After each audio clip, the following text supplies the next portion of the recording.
جنت میں جو بندے جائیں گے یہ بھی اللہ کی قسم بندہ مومن کے لیے بڑی صبر کے لیے صبر والی بات بھی ہے اور رحمت والی بات بھی ہے اور شکر والی بات بھی ہے۔ جنتی جب جنت میں چلے جائیں گے نا، میرا فلاں دوست اللہ جنت میں نظر نہیں آ رہا، اللہ کی قسم دین کی دوستی وہاں پہ بھی کام آ جانی ہے۔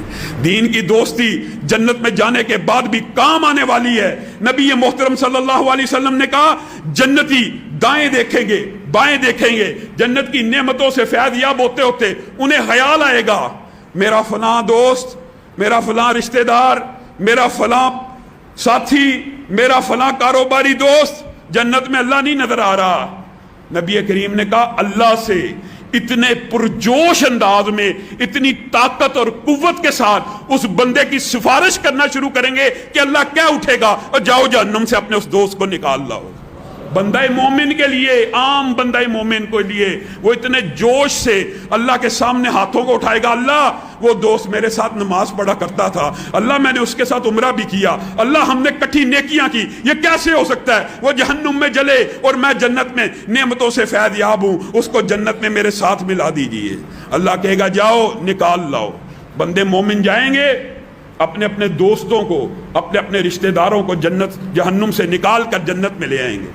پھر حدیث کے الفاظ یہ ہیں صرف مومن سفارش نہیں کریں گے، پھر شہید سفارش کریں گے، پھر حفاظ سفارش کریں گے۔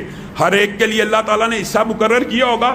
حافظ اتنے جہنمی رشتہ داروں کو آزاد کروا لے، لیکن جو بھی جہنمی رشتہ دار آزاد ہو رہا ہے یا دوست آزاد ہو رہا ہے اس کی شرط قرآن پاک میں حدیث میں بیان کر دی گئی، وہ گناہ گار تو ہوگا، فاسق اور فاجر تو ہوگا، لیکن اس نے اللہ کی ذات کے ساتھ شرک نہیں کیا ہوگا۔ مشرک کی بخشش نہیں ہے۔ دیکھیے شرک کتنا بڑا گناہ ہے کہ جتنا مرضی قریبی ساتھ ہو وہ بھی قیامت کے دن اس کو نہیں چھڑا سکے گا۔